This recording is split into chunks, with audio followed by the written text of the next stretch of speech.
Hello students, आज मैं आपके लिए एक वीडियो लेके आया हूँ जिसमें अपन बात करेंगे जो सीबीएसई ने बोर्ड के लिए जो नए अभी सेशन 21-22 के लिए अपने को जो नए रूल्स और गाइडलाइन प्रोवाइड किए उसके बारे में मैं कुछ आपके लिए इन्फॉर्मेशन लेके आया हूँ। क्लियर? तो अभी अपन स्टार्ट करते। तो सबसे पहले उन्होंने बोला है कि ये एक रिड्यूस सिलेबस लेके आएंगे। मीन जो भी आपका सिलेबस होगा वो आपको रिड्यूस कर दिया जाएगा, वो जुलाई 2021 तक को आपको बता दिया जाएगा। ठीक है। उसके बाद उन्होंने क्या करा है, एग्ज़ाम जो आपका पूरे 1 ईयर में पूरा कंप्लीट होता है उसको 2 पार्ट में इन्होंने डिवाइड किया है। ठीक है। एक्चुअल में पार्ट में तो 2 डिवाइड किया है, बट थर्ड टास्क एक और एक्स्ट्रा आपको दिया गया। तो इन्होंने फर्स्ट पार्ट को दिया है टर्म 1। ठीक है। उसके बाद एक पार्ट को बोला है इन्होंने टर्म 2, और उसके बाद उन्होंने एक जो आपको टास्क दिया है वो दिया है इंटरनल असेसमेंट दिया हुआ है। ठीक है। अब तो देखो, सबसे पहले अपन टर्म 1 के बारे में देखते। तो जो टर्म 1 है वो आपका नवंबर से दिसंबर इसी करंट ईयर में 2021 में आपका कंडक्ट होगा। ठीक है।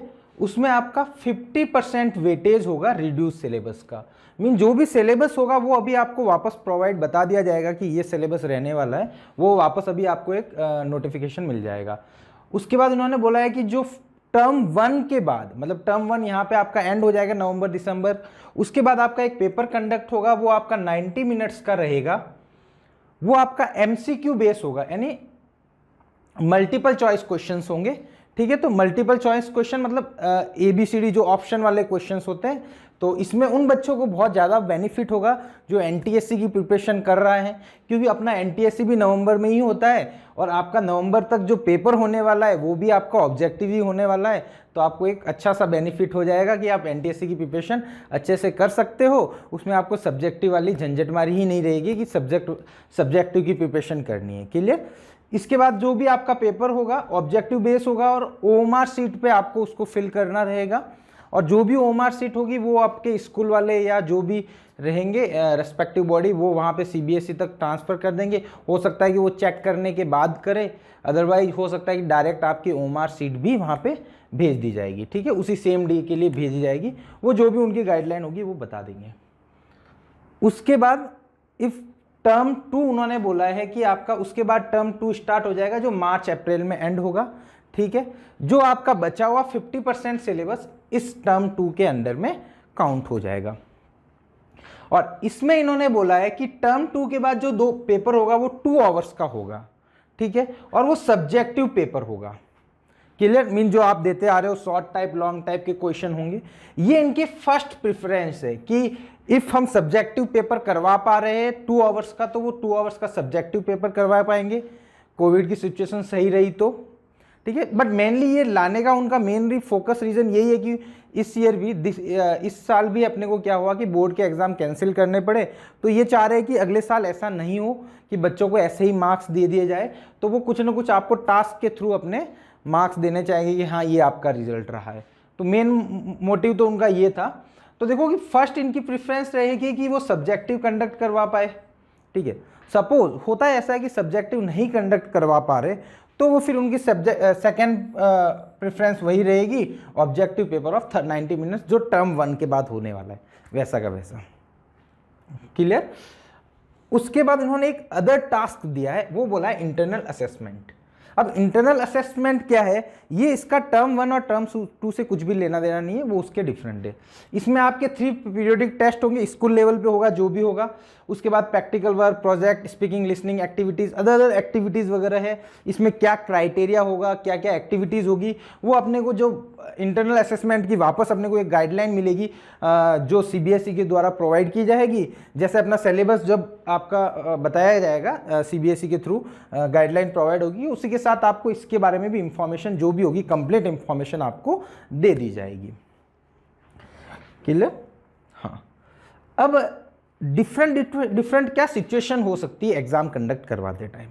ठीक है। मीन कि अपन ने ये सब फॉर्म तो कर दिया, बट क्या क्या डिफिकल्टीज हो सकती है इस कोविड की सिचुएशन में, तो उन्होंने अलग अलग सिचुएशन बता के उनको बताया कि कैसे हम उसको रिजॉल्व करेंगे।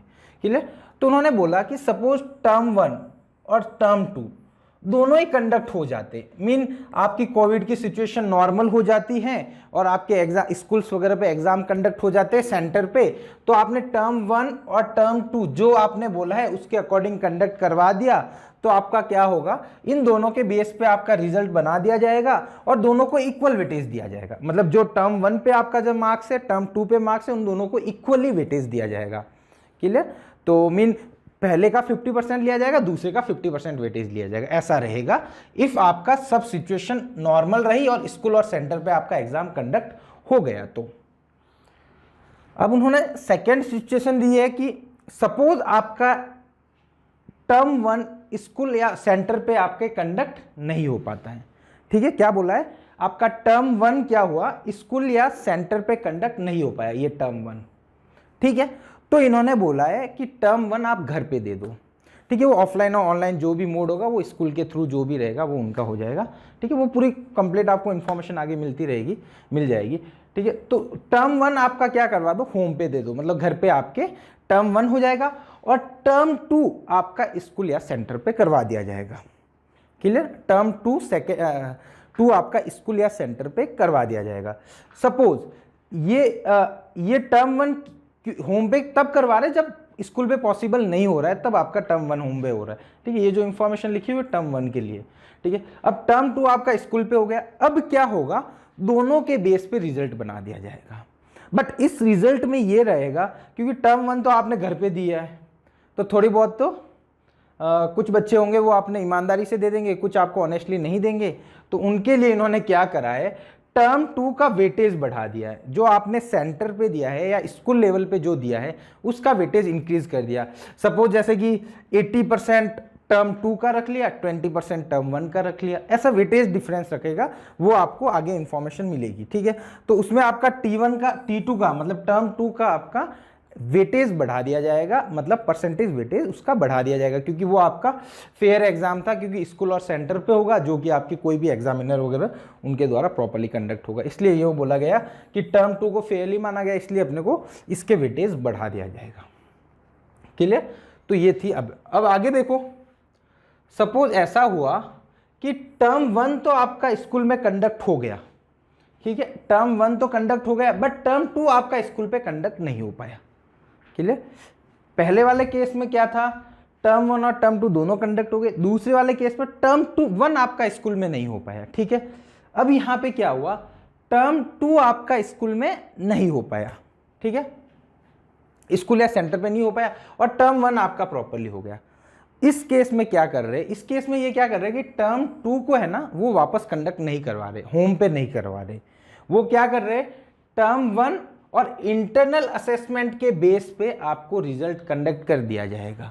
ठीक है, टर्म 1 जो आपने स्कूल या सेंटर पे दिया है वो, और इंटरनल असेसमेंट के बेस पे आपका रिजल्ट कंडक्ट कर दिया जाएगा, रिजल्ट डिक्लेयर कर दिया जाएगा। उसमें आपका क्या रहेगा, T1 का वेटेज ज्यादा रहेगा टर्म 1 का, क्योंकि इंटरनल असेसमेंट है वो आपका थ्रू आउट ईयर रहेगा। हो सकता है स्कूल में कुछ वेरी भी कर जाए, स्कूल टू स्कूल चेंजेस भी हो जाए, तो उन्होंने टर्म 1 को ज्यादा, टर्म 1 को ज्यादा वेटेज दे दिया है यहाँ पे।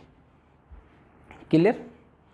चलो, मतलब सब केस इन्होंने मान के चले। पहले में ये बोला कि टर्म 1 टर्म 2 हो गए, दूसरे में बोला कि टर्म 1 नहीं हो पाया तो वो होम पे ले लिया इन्होंने। ठीक है, देन टर्म 2 नहीं हो पाया तो इन्होंने टर्म 2 होम पे नहीं लिया, कि उनको पता कि इंटरनल असेसमेंट हमारे पास ऑलरेडी पड़ा है, तो उसको उन्होंने यूज कर दिया। क्लियर? उसके बाद टर्म 1 और टर्म 2 दोनों ही आपके वहां पे नहीं हो पाए, सेंटर पे पॉसिबल। मीन पहले आपका टर्म 1 नहीं हो पाया है ना, कोविड की सिचुएशन की वजह से, फिर टर्म 2 भी नहीं हो पाया। ठीक है, तो क्या करेंगे, दोनों ही आपके होम पे ले लिए जाएंगे, घर पे ले लिए जाएंगे। मीन सपोज टर्म 1, सपोज कहने का मतलब पहले तो टर्म 1 होगा, तो टर्म 1 नहीं हुआ आपका, सपोज मतलब ऐसा मानो कि सपोज आपका टर्म 1 नहीं कंडक्ट हुआ किसी भी कंडीशन से, T1 आपका कंडक्ट नहीं हुआ। ठीक है, तो ये आपका होम पे ले लिया जाएगा उस टाइम ऑटोमेटिकली। इफ टर्म 1 होता नहीं है, कुछ भी केस हो, आगे वाला वो केस ध्यान ही नहीं रख रहे, इफ टर्म 1 नहीं हुआ है तो आपको होम पे तो देना ही है। क्लियर? टर्म 1 नहीं होता है तो होम पे तो देना ही है। ठीक है, कि देखो यहाँ पे ये स्कूल पे कंडक्ट हो गया टर्म 1। क्लियर? यहाँ पीछे वाले में आपका स्कूल पे कंडक्ट नहीं हुआ तो होम पे, तो मतलब टर्म 1 का तो होम हो गई। अब टर्म 1 नहीं हुआ, होम पे तो ऑलरेडी हो चुका है। अब टर्म 2 भी नहीं हुआ तो उसको भी इन्होंने क्या करवा दिया, होम पे करवा देंगे। ठीक है, इस केस में क्या करेंगे, जब टर्म 1 भी नहीं हुआ और टर्म 2 भी नहीं हुआ तो दोनों टर्म 2 को होम पे करवाएंगे। अदरवाइज टर्म 2 को ये होम पे यहाँ पे नहीं करवाया था क्योंकि टर्म 1 इनका हो गया था। अब उस केस में क्या होगा, जो भी रिजल्ट होगा इंटरनल बेसिस पे तो वो क्या होगा आपका इंटरनल असेसमेंट, टर्म 1, टर्म 2 और weightage, sorry term 2, internal assessment, term 1, term 2, इन तीनों के बेस पे होगा। और वेटेज अभी कोई कंफर्म नहीं करा है, वो गाइडलाइन के थ्रू ही पता चलेगा कि क्या वेटेज रहने वाला है। क्लियर? तो ये अपना पूरा थोड़ा सा था कि किस टाइप से एग्जाम होंगे। मीन इसमें सिंपल सा फंडा है कि पहले इन्होंने टर्म वाले जो एग्जाम है उनको ज़्यादा वेटेज दिया है, हमेशा असेसमेंट को बाद में लेके आए। पहले इन्होंने बोला टर्म 1, इसको अपन सपोज कोई कुछ बनाना चाहे, है ना, तो इनको सपोज अपन चार्ट की फॉर्म में मैं एक समझाता हूँ आपको। देखो अपन पूरा उसको चार्ट के थ्रू समझते हैं, ठीक है। तो देखो पहला ये है कि सपोज आपका टर्म 1 कंडक्ट हो गया, ठीक है, तो फिर अपन टर्म 2 पे गए, ठीक है, टर्म 2 भी कंडक्ट हो गया तो दोनों के बेस पे अपना रिजल्ट डिक्लेयर हो जाएगा, दोनों का इक्वल वेटेज रह जाएगा, ठीक है। अब सपोज T1 कंडक्ट हुआ और T2 कंडक्ट नहीं हुआ, ठीक है, तो आपका क्या होगा, रिजल्ट T1 और इंटरनल असेसमेंट के बेस पे हो जाएगा, बट T1 का वेटेज क्या रहेगा आपका, ज्यादा रहेगा। क्लियर? अब देखो ये तो T1 हो गया, तो सपोज T1 नहीं होता है, नहीं होता है तो वो T1 आपका होम पे करवाएंगे, घर पे करवाएंगे होम पे, ठीक है। उसके बाद T2 पे जाएंगे।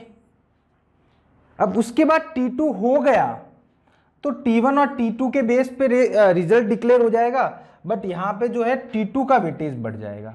क्लियर? इसका जो है ना T2 का वेटेज आपका बढ़ जाएगा, T2 का वेटेज आपका बढ़ जाएगा। क्लियर? T1 का नहीं, क्योंकि T2 आपका क्या रहा है, स्कूल पे हुआ है तो उसका वेटेज बढ़ जाएगा। ये जहाँ पे होम पे हो रखा है वहाँ मैंने लिखा है एट होम, और जहाँ पे नहीं हो रखा है वहाँ पे स्कूल का ही है, मान के चलो, ठीक है। तो इफ लिखना चाहो तो आप, ये आपका स्कूल पे है, रहने दो, लिखने की जरूरत नहीं है, चलेगा, ऐसे ही समझ में आ जाएगा आपको, ठीक है। उसके बाद T2 आपका स्कूल पे कंडक्ट नहीं हो पाया सपोज, ठीक है ना, स्कूल पे कंडक्ट नहीं हो पाया तो T2 को वो होम पे करवाएंगे। मतलब T2 के होम पे करवाने की एक कंडीशन ही है, बट T1 तो नहीं हुआ तो होम पे करवाना ही है, और T2 को होम पे करवा दिया।